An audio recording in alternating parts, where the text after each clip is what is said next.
رحم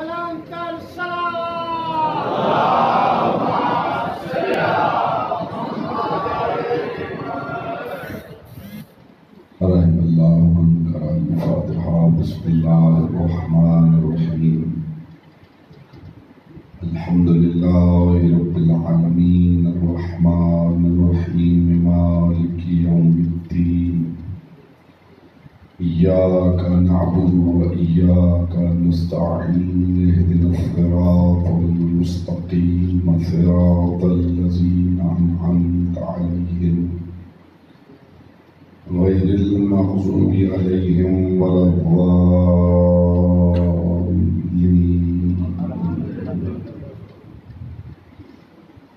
صل علی محمد وآلہ الطیبین ولعنۃ اللہ علی اعدائہم اجمعین۔ مل کے بلند آواز سے صلوات پڑھیں۔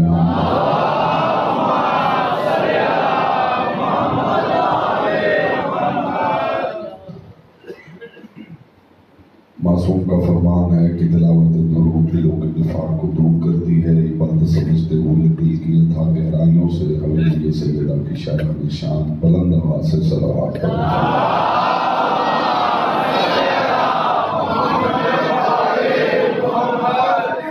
جتنے مومنین تشریف فرما ہیں درود ایسے پڑھیں جیسے پڑھنے کا حق ہے، بلند آواز سے محمد و آل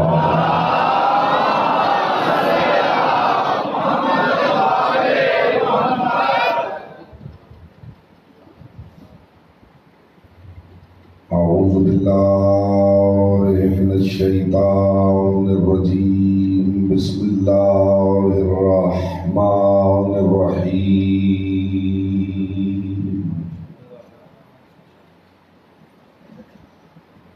الحمد للہ الذی جعل محبتا لمحمد نعیما دائما وحسنا قائما لأن اللہ أحبهم ثم خلقهم على أخلاقه وأدبهم بآدابه وتربية الخلق وحراستها من دابه ثم خلق الكون والمكان فخلق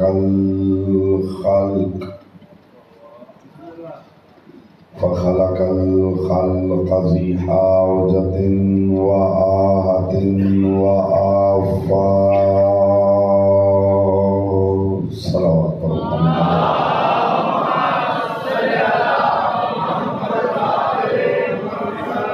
أما بعد فقد قال الله تبارك وتعالى في كلامه الأعلى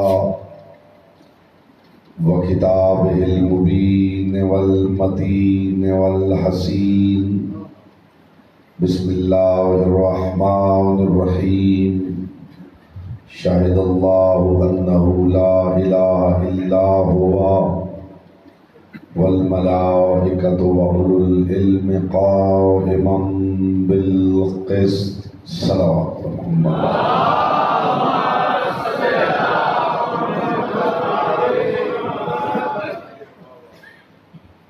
حضرات ذی وقار، محبان اہل اطہار، شیعان حیدر کرار، برادران اہل سنت، ساکنان بزم معرفت، سرمستان مہکدہ ولایت، پروردگار عالم خود اپنی ذات کی گواہی دیتے ہوئے ارشاد فرما رہا ہے شاہد اللہ انہ لا الہ الا ہوا۔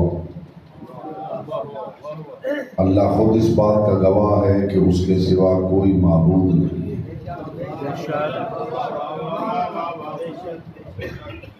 پوری کائنات کو خلق کرنے والا، پوری کائنات کا مالک، پوری کائنات کا رازق، پوری کائنات کا معبود،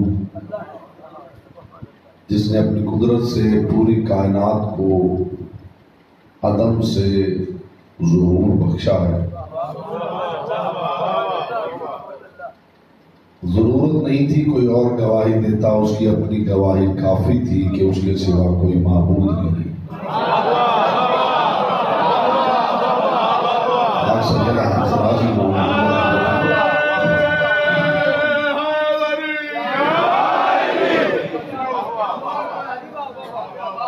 ایک المیہ یہ ہے کہ عام طور پہ لوگوں کے ذہنوں میں یہ بات بیٹھ چکی ہے کہ علی والوں کو توحید کا پتہ نہیں۔ تو میں کہوں گا کہ اگر آپ کا یہی خیال ہے کہ علی والوں کو توحید کا پتہ نہیں، تو پھر ایک علی والے سے وہ توحید سن لیجئے جو اللہ والوں کو بھی پتہ نہیں۔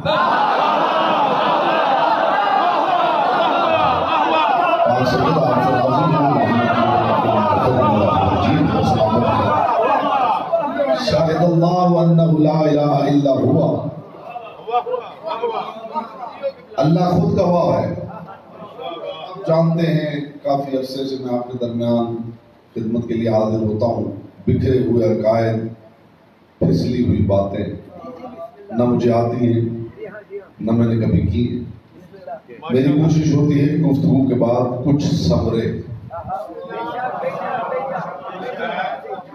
اس لیے کہ سب سے اہم بات ہے ہمارا عقیدہ۔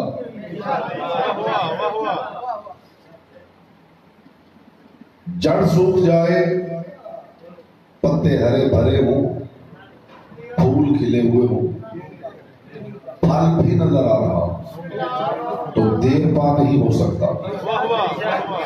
پودا بالکل کٹ چکا ہو مگر جڑیں تازہ ہوں تو دوبارہ پھوٹنے کا امکان ہے۔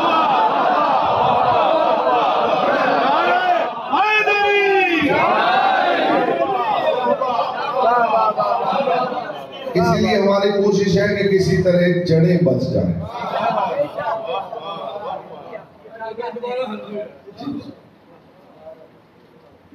یہ جو جڑیں ہیں انہی کو کہتے ہیں اصول، اور جو شاخیں ہیں انہیں کہتے ہیں فروع۔ اگر اصول بچ جائیں تو فروع کے دوبارہ پیدا ہونے کا امکان ہے۔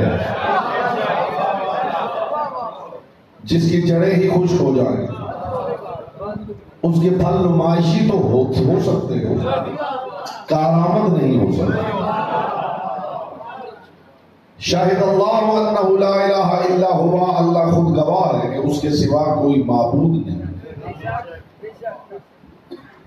والملائکۃ، اور اس کے ملائکہ گواہ ہے کہ اس کے سوا کوئی معبود نہیں۔ یہ خدا نے اپنی گواہی کے ساتھ ملائکہ کی گواہی رکھی کیوں؟ اور ملائکہ نے کس بنیاد پہ گواہی دی ہے کہ اس کے سوا کوئی معبود نہیں؟ گھر میں رہنے والی خاتون جو کبھی گھر سے باہر نہ گئی ہو، اس سے آپ امید کر سکتے ہیں کہ وہ 200 میل، 500 میل، 1000 میل، 10,000 میل دور ہونے والے واقعے کی گواہ بن سکتی؟ بات کو آپ نے محسوس نہیں کیا، بات بڑی گہری تھی، آپ نے محسوس نہیں کی۔ گھر میں رہنے والی خاتون 200، 500، 1000، 10,000 مائل دور ہونے والے کسی واقعے کی گواہ نہیں بن سکتی، اس لیے کہ اس نے اپنا مقام چھوڑا نہیں، اس نے حالات کو خود دیکھا نہیں، نہ وہ وہاں حاضر تھی نہ وہ وہاں ناظر تھی، تو گواہی کس بنیاد پہ دے سکتی ہے؟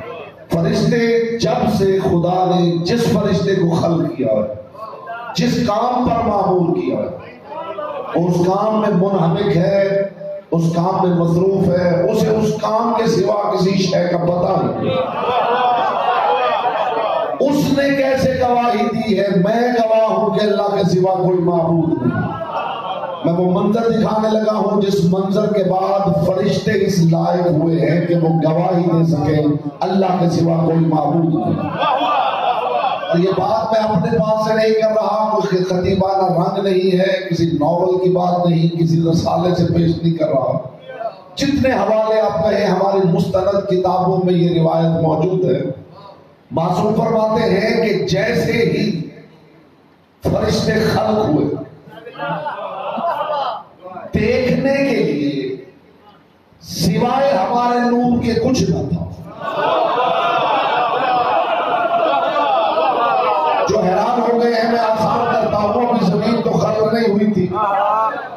آسمان تھا نہیں، نہ پہاڑ، نہ اشجار، نہ شمس و قمر، نہ بحر و بر، نہ یہ کہکشائیں، نہ ہوا، نہ فضا، نہ خلا، کچھ بھی نہ. جب کچھ تھا ہی نہیں تو فرشتے دیکھتے کیا؟ دیکھنے کے لیے یا خود فرشتے تھے یا نور آل محمد. بس میں بتانا چاہتا ہوں کہ فرشتوں نے پہلی گواہی دی کیسی؟ یا خود تھے یا وہ نور تھا جس نور محمدیہ کہا جاتا. معصوم فرماتے جیسے ہی فرشتے خلق ہوئے آنکھیں کھولی تو ہمارا نور دیکھا، اور اس نور کی عظمت سے اتنے مرعوب ہوئے کہ جھکتے بھی جا رہے تھے اور کہتے جا رہے تھے یہی خدا ہے. معصوم فرماتے فرشتوں کا یہ کہنا تھا کہ ہم نے اللہ کی تسبیح شروع کر دی. ہماری تسبیح سے فرشتوں کو پتا چلا یہ خدا نہیں، کوئی ایسا ہے جس کو یہ بھی سجدہ کرتے. یہ پہلا موقع تھا جب فرشتوں نے یک بار کی گواہی دی، ہم گواہ ہیں اس کے سوا کوئی معبود نہیں.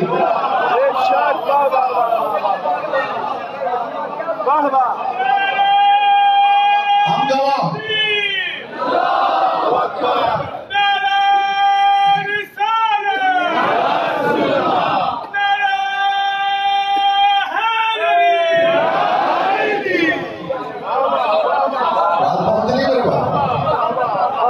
یہ پہلا موقع تھا فرشتوں نے گواہی دی. اشہد ان لا الہ الا اللہ، میں گواہ کہ اللہ کے سوا کوئی معبود. یہ کس نے بتایا؟ فرشتوں نے تو گواہی دی، فرشتوں کو کس نے بتایا؟ میں حیران ہوں، ان بندوں سے حیران ہوں جن کا خیال ہے کہ جبریل نے مصطفیٰ کو بتایا، جسے مصطفیٰ نے لعاب دہن کی گھٹی دی ہے، اس نے سارے فرشتوں کو بتایا کہ اللہ کے سوا کوئی معبود نہیں ہے. جبریل کی حیثیت کیا ہے؟ شاہد اللہ انہ لا الہ الا هو والملائکۃ واولو العلم قائما بالقسط. بہت بڑی بات ہے، بہت بڑی بات ہے. استاد اگر شاگردوں میں سے کسی شاگرد کو کہے کہ یہ لائق شاگرد،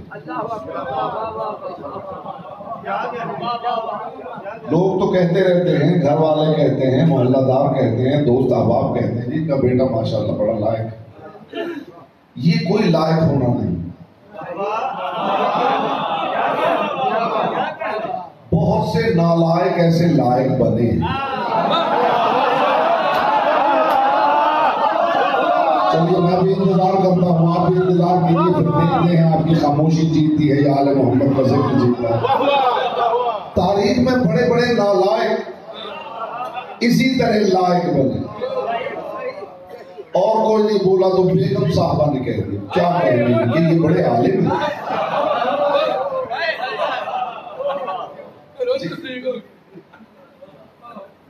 لطف تب آتا ہے جب استاد کہے یہ طالب علم لائق،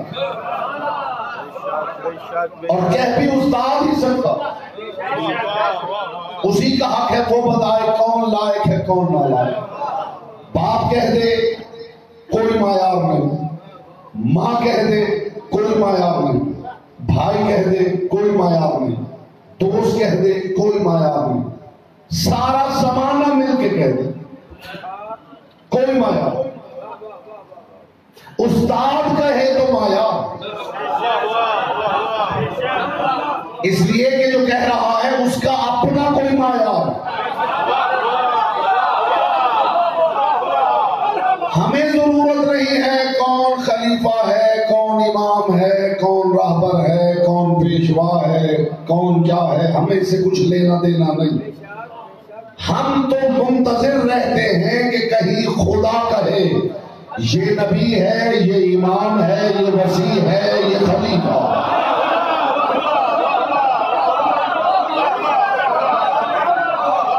ہم یہ بلا خدا کہے تو مایا کون عدل کر سکتا ہے، کون نہیں کر سکتا؟ خدا کی قسم آپ باقی ساری آیتوں کو چھوڑ دیں، اسے ایک آیت کے چھوٹے سے ٹکڑے کو لے لیں، پورا شیعہ عقیدہ اس سے ثابت ہے۔ کہہ کون رہا ہے؟ پروردگار، خالق عدل، جو عدل کا خالق، وہ کہہ رہا ہے کہ میں اس بات کا گواہ ہوں میرے سوا کوئی معبود نہیں اور میرے فرشتے، وَأُولُو الْعِلْمِ قَائِمًا بِالْقِسْطِ، اور اس بات کے وہ لوگ گواہ ہیں جن کی زندگی کا ہر عمل عدالت پہ مبنی ہے۔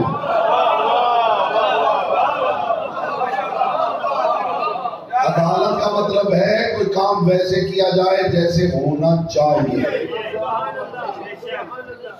ہاں مجھے بتائیے تقریر کیسی ہونی چاہیے؟ مثلا فرض کیجئے آپ میں سے کسی سے پوچھا جائے کہ تقریر کیسی ہونی چاہیے، کتنی دیر بول لیں گے اس موضوع پہ آپ؟ یعنی آپ سے ہی پوچھا جائے کہ کل مجھے تقریر کرنی ہے، آپ بتائیے تقریر کیسی ہونی چاہیے؟ زیادہ سے زیادہ آپ یہی کہیں گے جی بہت اچھی تقریر ہونی چاہیے، جی مولا کے فضائل پڑھنے چاہیے، جی کوئی عمل پہ بات ہونی چاہیے، جس کا جتنا ذہن۔ لیکن یہ سارا کچھ کہنے کے بعد آپ خود اس بات کو تسلیم کریں کہ یہ وہی ہے جو میں نے بتا دیا ہے، لیکن حقیقتاً اس کا معیار کیا ہے وہ میں نہیں جانتا۔ ہاں اللہ کہے تو پھر بات سمجھ میں آئے کہ ہاں یہ معیار۔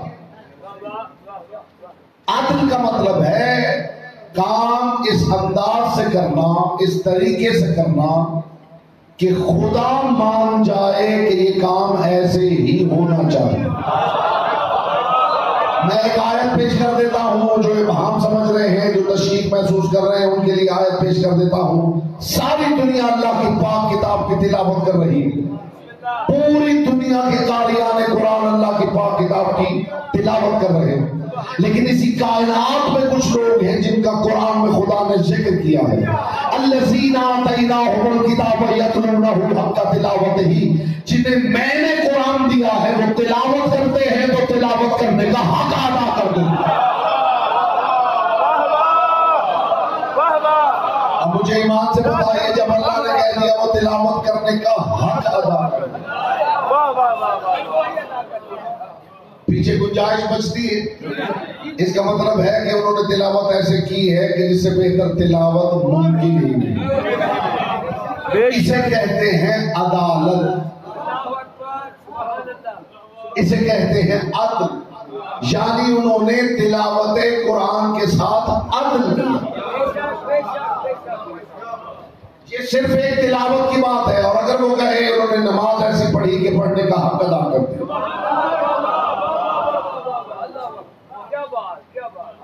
انہوں نے اخلاق ایسا پیش کیا کہ اخلاق پیش کرنے کا حق ادا کر دیا، انہوں نے علم یوں دیا کہ علم دینے کا حق ادا کر دیا، انہوں نے تربیت ایسی کی کہ تربیت کرنے کا حق ادا کر دیا، انہوں نے مہمان نوازی ایسے کی کہ مہمان نوازی کرنے کا حق ادا کر دیا۔ جب زندگی کے ہر عمل پہ یہ الوہی مہر ہو کہ اس نے اس عمل کا حق ادا کر دیا، اس شخص کو بارگاہ توحید میں عادل کہتے ہیں۔ اور امام ہونے کے لیے عادل ہونا شرط اول ہے۔ ابراہیم علیہ السلام نے ایک دعا مانگی تھی جو قرآن میں موجود ہے، ربنا وجعلنا مسلمین لک ومن ذریتنا امتا مسلمتا لک، پروردگار ہم دونوں کو اپنا مسلم کرا اور ہماری نسل میں، ہماری اولاد میں، ہماری ذریت میں بھی ایک مسلم امت برقرار ہے۔ وَابْعَثْ فِيهِمْ رَسُولًا مِّنْ أَنفُسِهِمْ، اور ان میں ایک رسول بھیج جو کیا کرے، یتلو تلاوت کرے، وَيُزَكِّيهِمْ انہیں پاک کرے، وَيُعَلِّمُهُمُ الْكِتَابَ وَالْحِکْمَةَ انہیں قرآن کا علم دے اور قرآن کا فلسفہ سمجھا۔ جہاں ایک لمحے کے لیے رکے تو ایک قیمتی جملہ ہے جو حدیث کرنا چاہتے ہیں، وَابْعَثْ فِيهِمْ رَسُولًا مِّنْ أَنفُسِهِمْ يَتْلُو عَلَيْهِمْ آيَاتِهِ وَيُزَكِّيهِمْ۔ پروردگار ایک ایسا رسول بھیج جو قرآن کی آیتیں بھی پڑھے، وَيُزَكِّيهِمْ اور انہیں پاک بھی کرے۔ میں صرف اتنا پوچھنا چاہتا ہوں، پروردگار بس اتنا بتا دے کہ پاک تو کرتا ہے یا تیرا رسول کرتا ہے؟ ہائے ہائے ہائے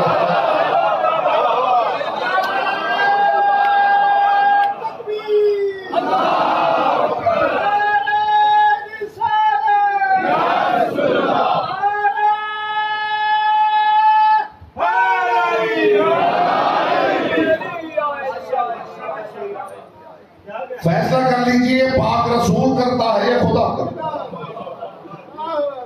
اگر آپ کہیں نہیں رسول کرتا ہے تو میں پوچھوں گا خدا کیا کرتا ہے؟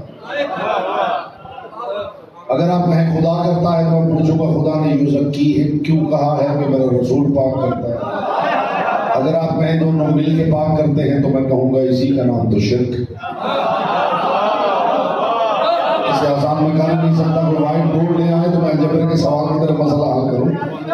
اگر آپ کہیں رسول پاک کرتے ہیں تو میں کہوں گا پھر خدا کیا کرتا ہے؟ اگر آپ کہیں خدا پاک کرتا ہے تو میں کہوں گا یہ مزکیہم یہ جو رکھا ہے اس کا مطلب کیا ہے؟ اگر آپ کہیں اللہ اور رسول مل کے پاک کرتے ہیں تو اسی کا نام شرک ہے۔ تو حل کیا ہے؟ حل ایک ہی ہے، اور یہ پورے عقیدے کا ماحصل ہے کہ نہ رسول پاک کرتا ہے، نہ اللہ پاک کرتا ہے، نہ یہ مل کے پاک کرتا ہے۔ رسول کا پاک کرنا ہی اللہ کا پاک کرنا کہلاتا ہے۔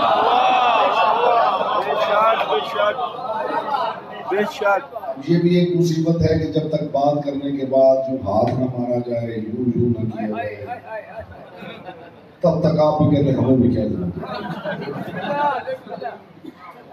اگر آپ کی بات کی طرف توجہ ہو تو خدا کی قسم حق تو یہ ہے کہ بندہ چپ کر کے بیٹھ کے آل محمد کی باتیں کرتا ہے،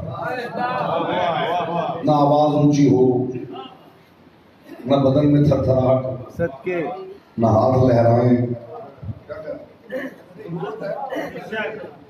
یہ ہمارے نقص ہیں، یہ ہمارے نقص ہیں، ایسا ہی ہے نا، یہ ہمارے نقائص ہیں۔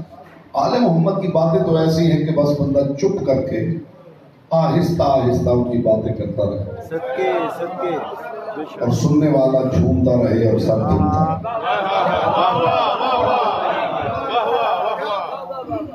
تو یہ کر کے دیکھیں۔ بہت کم بولے ہیں۔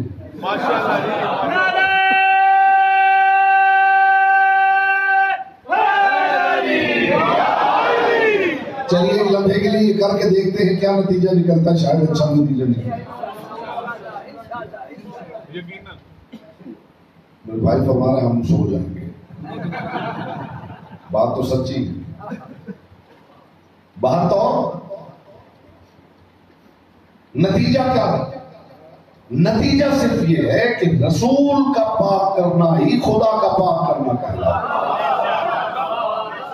یہی معاملہ ہر جگہ آپ اس بات کو منتبہ کر سکتے ہیں، علی مدد کرتے ہیں یا خدا مدد کرتا ہے یا دونوں مل کے کرتے ہیں؟ نہیں، نہ علی مدد کرتے ہیں نہ خدا، نہ دونوں مل کے۔ علی کی مدد ہی خدا کی مدد کہلاتی ہے۔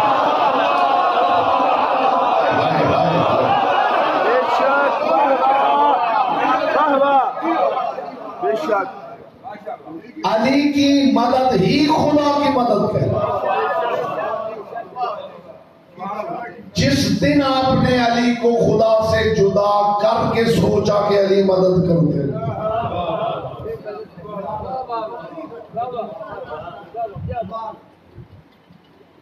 ایک اصطلاح ہے جسے کہتے ہیں منطوق، سنا ہے آپ نے؟ اچھا چلیے، ایک ہوتا ہے منطوق ایک ہوتا ہے مفہوم. آپ پریشان نہ ہو کہ بہت گاڑی بات نہیں ہے، بڑی آسان بات ہے، بڑی لطیف بات ہے اور آپ کا حصہ ہے. یہ تبرک آپ کو جھولیوں میں ڈالنا چاہتا ہوں. ایک ہوتا ہے منطوق، ایک ہوتا ہے مفہوم. منطوق وہ ہے جو کوئی شخص بولتا، یعنی نطق سے نکلنے والی چیز. میں نے ایک جملہ بولا وہ منطوق ہے، میں نے کچھ کہا وہ منطوق ہے، اور جو میں سمجھانا چاہتا ہوں وہ مفہوم ہے.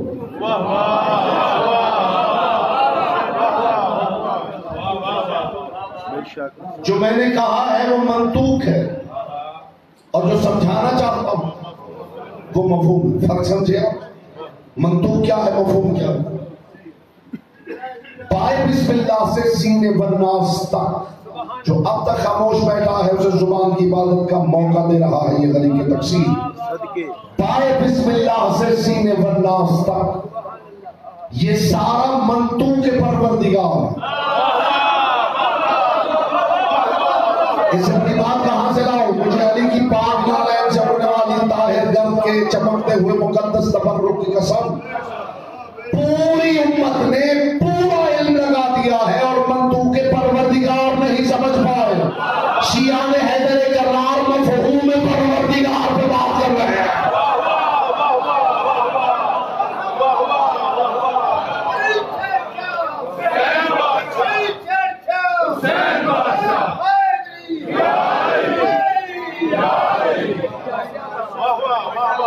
میں مثال دے دوں منطوق اور مفہوم کا فرق کیا ہے.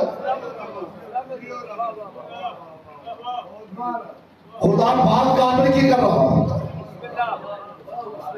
سمجھانا علی چاہتا.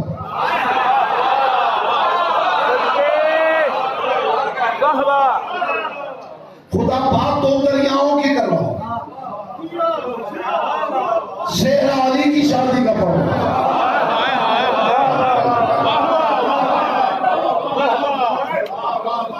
پورا قرآن میں پوری ذمہ داری کے ساتھ کہہ رہا ہوں، سارے کا سارا منطوق پروردگار. دنیا منطوق پروردگار نہیں سمجھ رہی اور شیعہ نے حیدر کرار مفہوم پروردگار سمجھ.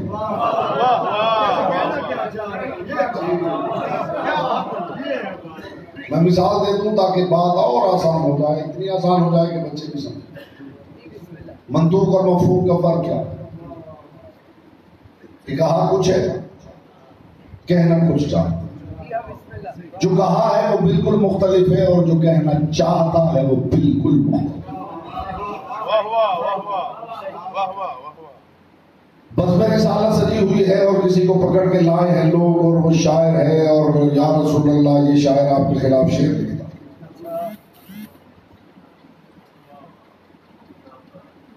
کیا کرتا ہے؟ شعر لکھتا. تو رسول نے کچھ نہیں کہا، صرف علی کو دیکھا اور دیکھ کے فرمایا علی اس کی زبان کا ہے. اب لطف آئے گا انسان.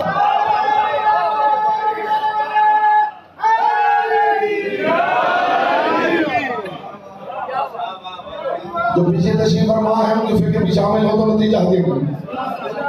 یا رسول اللہ یہ شاعر ہے آپ کے خلاف شعر لکھتا ہے. رسول نے علی کی طرف دیکھا اور دیکھ کے فرمایا یا علی اس کی زبان کا ہے. بس حکم مصطفیٰ کا مدعی اعظم علی. علی آگے بڑھے، شاعر کو کلائی سے تھاما اور لے کے باہر نکلے اور وہ جو دیکھ رہے تھے وہ بھی پیچھے پیچھے ہو لیے. اس ہو لیے نے جس نے لطف لیا ہے خدا کا قسم، وہ کمال ہے، کمال ہے.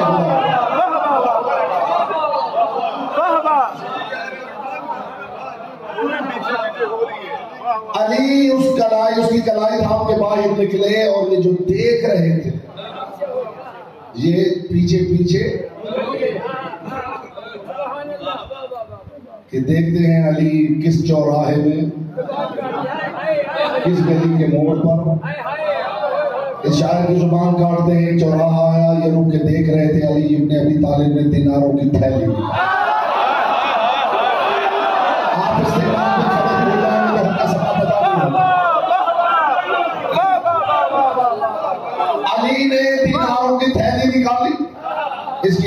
کے رکھی، سواری کی مہار اس کے ہاتھ میں تھمائی اور فرمایا جا چلا تھا۔ یہ مسکراتا ہوا علی کی طرف دیکھ رہا تھا اور آگے بڑھ رہا تھا، اور جو پیچھے ہولیے تھے وہ کہے تو آہستہ آہستہ تھے، پڑھتے تو بہت تیز تیز قدموں کے ساتھ جا کے رسول اللہ کو رپورٹ کرنا، یا رسول اللہ دیکھیے، ذرا دیکھیے علی کو، آپ نے کہا تھا نا زبان کاٹ دے، باہر اسے پیسے دے کے آ رہے ہیں علی۔ رسول خاموش رہے، کائنات کا رسول کچھ نہیں بولا۔ چند دن گزرے، محفل سجی ہوئی تھی، وہی شاعر دربار میں داخل ہوا، ہتھیلی پہ کاغذ تھا اور وہ رسول کو دے کے کہہ رہا تھا یا رسول اللہ میں آپ کی نعت لکھ کے آیا ہوں۔ زبان سے کرنی امانت ہے، یا رسول اللہ میں آپ کی نعت لکھ کے آیا ہوں۔ بس یہ سننا تھا کہ کائنات کے رسول نے پہلے علی کی طرف دیکھا، پھر صحابہ کی طرف دیکھ کے کہا تم میرا منطوق نہ سمجھے، علی میرا مفہوم نہ سمجھے۔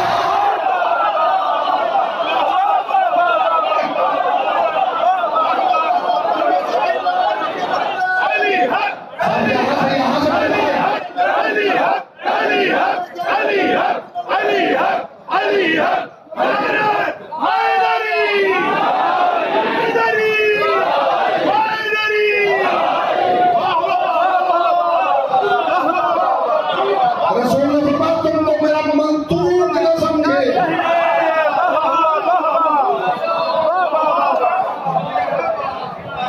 علی میرا مفہوم سمجھا۔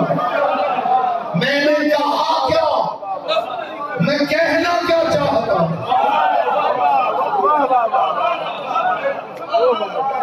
عزت آل محمد کی قسم بائے بسم اللہ سے سینے بناس تک پورے کا پورا قرآن منطوق پروردگار ہے۔ علی کی حویلی نہ ہوتی تو پتہ نہ چلتا کہ مفہوم میں پروردگار کیا ہے۔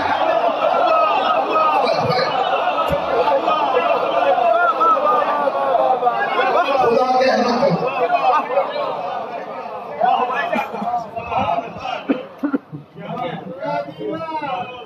کیا کہنے، واہ واہ، ماشاءاللہ ماشاءاللہ۔ دنیا پیسے خرچ کر کر کے، مدرسے بنا بنا کے، ضرب ضربو کر کر کے ساری کوششیں منطوق کو سمجھنے۔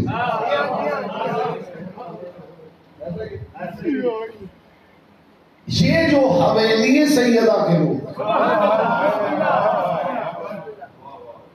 یہ اتارے ہی اس لیے گئے ہیں کہ اس منطوق کے پس پردہ چھپے ہوئے مفہوم پروردگار کو اجاگر۔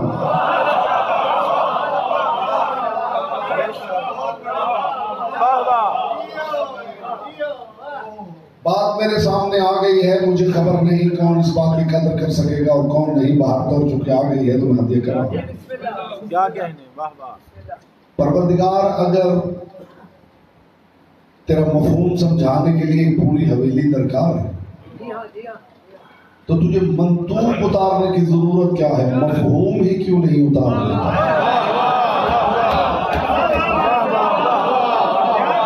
اگر آپ قبر کرنے تو بہت لطفا۔ یہ ضروری نہیں ہوتا کہ کوئی سوال کرے تو پھر آپ جواب دیں گے، آپ خود بھی اپنے ضمیر کی عدالت کے منصف ہیں۔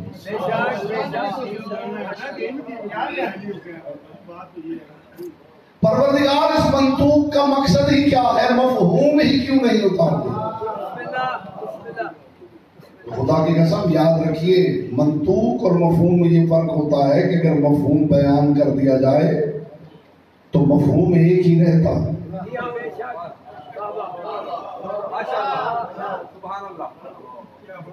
مفہوم مثلا میں مثال دوں، جو حیران ہو گئے انہیں مثال دوں۔ میں نے کہا مجھے پانی دیجیے، اگر یہ مفہوم ہے تو پھر اس کا مطلب یہی ہے کہ مجھے پانی دیجیے، اور اگر میں بطور منطوق کہہ رہا ہوں مجھے پانی دیجیے تو ہر دور میں پانی کے نئے معنی کیے جا سکتے ہیں۔ مثلا میری مراد کیا تھی؟ کسی نے بتایا پانی سے مراد یہ تھی مجھے وہ شے چاہیے جو میری پیاس بجھائے۔ پھر سوال ہوگا کون سی پیاس؟ میں کہوں گا علم کی پیاس۔ اتنے فیصدی امید تھی کہ اس بات پہ آپ رسپونڈ کریں گے جتنا آپ نے کر دیا، جن کا حصہ تھا ان تک بات پہنچ گئی۔ اگر قرآن میں بائے بسم اللہ سے سینے والناس تک مفہوم پروردگار اتارا گیا ہوتا تو قرآن ایک زمانے میں محدود ہو جائے گا۔ قرآن کی آیت ہر زمانے کے لیے نئی ہے، لیکن اسے نیا کیا کرتا ہے مفہوم پروردگار، اور ہر زمانے میں آیت کے نئے مفاہیم بیان کرنے کے لیے اللہ نے ہر زمانے میں حجت خدا کا انتظام کیا۔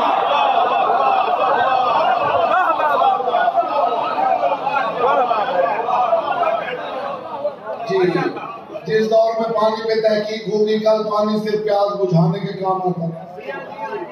آج پانی پہ تحقیق ہوئی تو آپ نے دیکھا کہ پانی سے تو گاڑیاں بھی چلائی جا سکتی۔ اگر فرض کیجئے قرآن نے پانی پہ بات کی ہے اور پانی وہی ہے جسے پیا جائے تو پیاس بجھتی ہے، تو پھر زمانے میں محدود ہو گیا ہے۔ اور جس دور میں آپ نے پانی سے گاڑیاں چلانی اس دور میں حجت خدا سے پوچھا جائے کہ پانی کے معنی کیا ہے، خدا کہنا کیا چاہتا ہے، تو پھر حجت خدا اس زمانے کے مطابق تمہیں مفہوم پروردگار سمجھے۔ یوں قرآن ہر دور میں زندہ رہتا ہے۔ جس حد تک مجھے امید تھی اس سے بہت زیادہ آپ نے بات کو سمجھا ہے اور وصول کیا ہے۔ پورا قرآن منطوق کے پروردگار۔ ایک ہوتا ہے ٹیکسٹ، ایک ہوتا ہے کانٹیکسٹ۔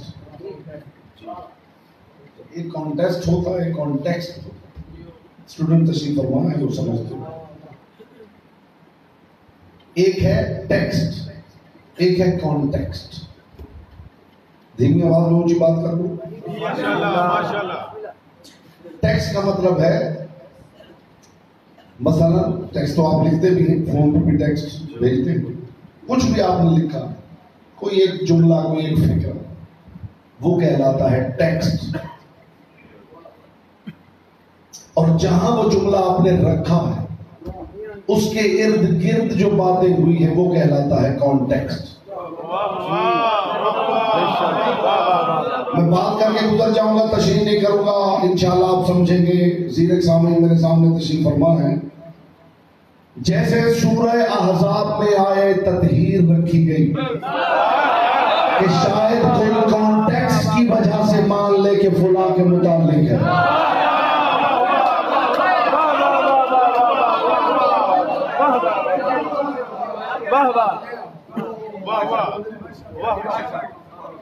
جی، آیت تطہیر رکھی گئی کہ اس کے دائیں بائیں جو آگے پیچھے آیتیں ہیں جو اس کا کانٹیکسٹ ہے، شاید اس کی وجہ سے سارے ہی مان لیں گے کہ آیت فلاں کی بات کر رہی ہے، لیکن کانٹیکسٹ کام نہیں ہے، اس لیے کہ کانٹیکسٹ خواتین کی بات کر رہا تھا۔ آیت تطہیر میں خطاب جمع مذکر کی ضمیر سے ہو رہا ہے۔ اب اگر آپ سمجھ گئے ہیں تو میں قرآن سے ایک ٹیکسٹ اور کانٹیکسٹ پیش کرنا چاہتا ہوں۔ آپ 14 صدیوں سے یہی کہہ رہے ہیں نا کہ قرآن کافی نہیں ہے۔ اب میرا ساتھ دیجیے گا، آپ پیچھے رہ گئے تو لطف نہیں آئے گا۔ یہی کہتے ہیں نا کہ قرآن کافی نہیں ہے۔ اچھا، اگر میں قرآن میں دکھا دوں خدا کہہ رہا ہوں کہ قرآن کافی ہے، ایسے ہی ہونا چاہیے، ایسے ہی ہونا چاہیے جیسے آپ کا اَوَلَمْ يَكْفِهِمْ مَا أَنزَلَ اللَّهُ عَلَيْكَ يُتْلَىٰ عَلَيْهِمْ۔ اے میرے حبیب، ان کے لیے وہ قرآن کافی ہے جو میں نے تجھ پہ اتارا ہے۔